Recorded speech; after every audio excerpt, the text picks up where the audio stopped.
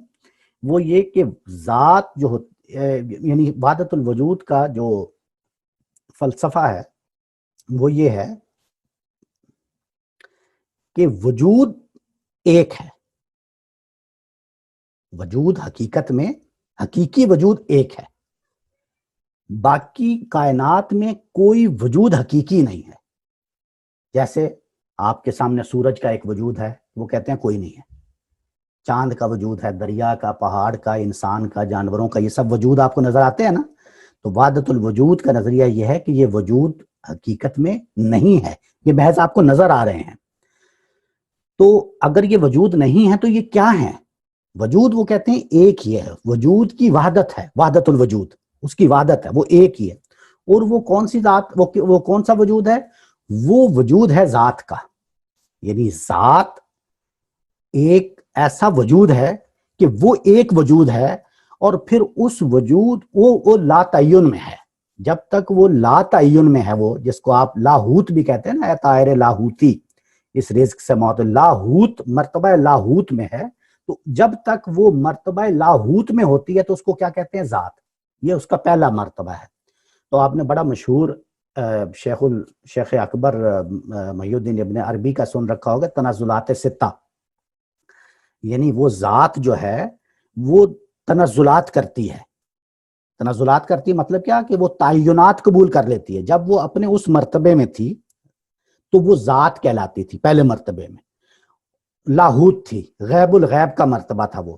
لیکن جو ہی وہ تنزلات قبول کرتی ہے، تنزلات کا مطلب نیچے اترنا، تنزل اختیار کرنا، تو وہ ان کی بڑی مشہور اصطلاح ہے تنزلات ستہ. یعنی 6 منازل ہیں جن سے وہ ذات وہ نیچے اترے گی تنزلات میں، اور 7ویں مرتبے پر یہ کائنات جو آپ کو نظر آتی ہے پوری، جس میں انسان بھی ہیں اور یہ ساری چرند پرند اور پہاڑ اور دریا اور سورج اور جتنی بھی کائنات نظر آتی ہے، یہ وہ ذات ہے جس نے تنزلات کے ذریعے سے تعینات قبول کیے، اور وہ تعینات قبول کرنے کی وجہ سے یہ کائنات کی صورت میں آپ کے سامنے آتی ہے. یہ ہے وحدت الوجود کا پورے کا پورا. اور وہ تنزلات کون سے ہیں؟ پہلا مرتبہ میں نے آپ کو بتایا کہ ذات، پہلا مرتبہ ہے اس کا ذات، جس کو غیب الغیب یا لاہوت یا اس طرح کے نام اور بھی بہت سارے ہیں. وہ پہلا مرتبہ یعنی مرتبہ ذات کا مرتبہ. دوسرا مرتبہ ہے علم اجمالی کا مرتبہ. علم اجمالی کا کیا مطلب ہے؟ کیوں اس کو کہتے ہیں؟ اس لیے کہ جو پہلا مرتبہ تھا نا ذات کا، اس میں آپ کوئی چیز پر اشارہ نہیں رکھ سکتے کہ وہ کیا ہے. یعنی ذات جو ہے اس کے اوپر کیا ہے، یا اس کی شکل کیسی ہے، یا اس کی حیت کیا ہے، کچھ نہیں کہہ سکتے. اور علم اجمالی کا مطلب یہ ہے کہ اب وہ تھوڑی سی علم میں آنا شروع ہو گئی، اب تنزل کر کے علم اور لیکن ہے اجمالی، ہے اجمالی علم میں، لیکن آنا یہ دوسرا مرتبہ ہے علم اجمالی کا. اسی کو کچھ صوفیہ حقیقت محمدی کا مرتبہ بھی کہتے ہیں، لیکن وہ ہمارا ٹاپک نہیں ہے فی الحال. تو اس کے بعد علم اجمالی کے بعد جو اگلا مرتبہ ہے وہ ہے عیان ثابتہ. عیان ثابتہ جو ہے، عیان عین کی جمع ہے. عین کا مطلب ہوتا ہے جیسے ہم کہتے ہیں نا ایگزیکٹ، جیسے ہم کہتے ہیں عین. عین جیسے آپ یوں سمجھیں کہ شیشہ ہے آپ کے سامنے ایک، اور ادھر آپ کھڑے ہیں، جیسے ادھر شراز صاحب کھڑے ہیں اور سامنے شیشہ ہے، اور شیشے کی طرف اشارہ کر کے اگر میں پوچھوں کہ یہ کون ہے تو آپ کہیں گے یہ شراز صاحب. حالانکہ شراز صاحب تو نہیں ہیں، وہ شراز صاحب تو دوسری طرف کھڑے ہیں. تو وہ جو آپ یہ محض میں نے ایک مثال کے لیے آپ کو سمجھایا کہ وہ عین ہے. عین کی جمع ہے آیان. اس کو کہتے ہیں آیان ثابتہ. ثابتہ، آیان ثابتہ، کہ ایک جیسے انسان ہے نا، تو انسان کی ایک حقیقت ہے، ایک اس کا عین ہے. یہ عین وجود میں آ جاتا ہے اس مرتبے میں. یعنی انسان تو یہاں آپ کے سامنے ہے نا، انسان دنیا میں، لیکن اس کا عین جو ہے وہ وہاں اس مرتبے میں وجود میں آ جائے گا، اور وہ اس وقت کوئی عوارض قبول نہیں کرے گا. یعنی بالکل اس کا عین ہے. انسان نہیں ہے وہ، اس کا عین ہے. جیسے ابھی میں نے ایک مثال دی آپ کو کہ شیراز صاحب شیشے کے سامنے کھڑے ہیں تو شیراز صاحب کا عین ہے، وہ عین عکس ہے سامنے. اسی طرح وہ عیان ثابتہ کا. اس کے بعد جو ہے اگلا مرتبہ ہے عالم ارواح کا، اور یہ چوتھا مرتبہ ہے. عالم ارواح سے کیا مراد ہے؟ اب ارواح نے جنم لے لی ہے، مختلف چیزوں کی روحیں، لیکن یہ روحیں جو ہیں یہ مرکب حالت میں نہیں، یہ بسیط حالت میں ہیں، مرکبات ابھی نہیں بنے. عالم ارواح کے بعد کا مرتبہ ہے پانچواں مرتبہ عالم امثال کا. عالم مثال جو ہے، یہ آپ نے مشہور ڈائلاگز جو سنے افلاطون کے، اس میں بھی وہ عالم امثال کا بیان کرتا ہے نا، جس سے پھر یہ آئیڈیلزم یا مثالیت پسند، وہ تو ایک دوسری بحث ہے کہ وہ مادہ اور حیات اور شعور میں اصل کیا ہے، شعور ہے، اور یہ عکس نظر آتا ہے. لیکن اس گمبھیر بحث میں نہیں پڑھنا چاہتا، میں آگے بڑھنا چاہتا ہوں. میں مختصراً صرف یہ آپ کو وحدت الوجود کے یہ تنزلات بتا کے آگے بڑھنا چاہتا ہوں کہ یہ پانچواں مرتبہ ہے، اس کو کہتے ہیں عالم امثال. اس میں کیا ہے، یعنی ارواح کے بعد اب چیزیں مرکب ہونا شروع ہو گئی ہیں. اب چیزیں مرکب ابھی بھی عوارض قبول نہیں کیے لیکن مرکب ہو گئی ہیں. اور آخری جو ہے اس کو کہتے ہیں عالم اجسام. اب جسم وجود میں آنا شروع ہو گئے، یعنی ایک جسم بن گیا، اب انسان بن گیا، یہ حیوان بن گیا، یہ پہاڑ بن گیا، وغیرہ وغیرہ. تو چیزیں کس طرح وجود میں آتی ہیں؟ تو یہ چیزیں ساری کہاں سے وجود میں آئی ہیں؟ ذات سے. ذات نے مرتبہ لا تعین سے، مرتبہ لاہوت سے تنزلات قبول کیے، اور یہ تنزلات قبول کرتی کرتی اب وہ یعنی تعینات قبول کر لیے اور اس کائنات کی شکل میں ہمارے سامنے آ گئی. یہ وہ وحدت الوجود کا سلسلہ. تو وہ کہتا ہے، علامہ صاحب فرماتے ہیں کہ یہ جو اب کائنات ہمیں نظر آ رہی ہے، ہمیں انسان نظر آ رہا ہے، ہمیں پہاڑ، سورج، چاند، دریا اور یہ سب کائنات نظر کیوں آ رہی ہے؟ روز و شب کے سلسلے کی وجہ سے.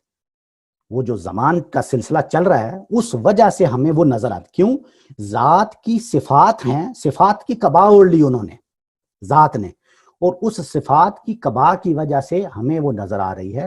اور اس کا سبب کیا ہے؟ سلسلہ روز و شب.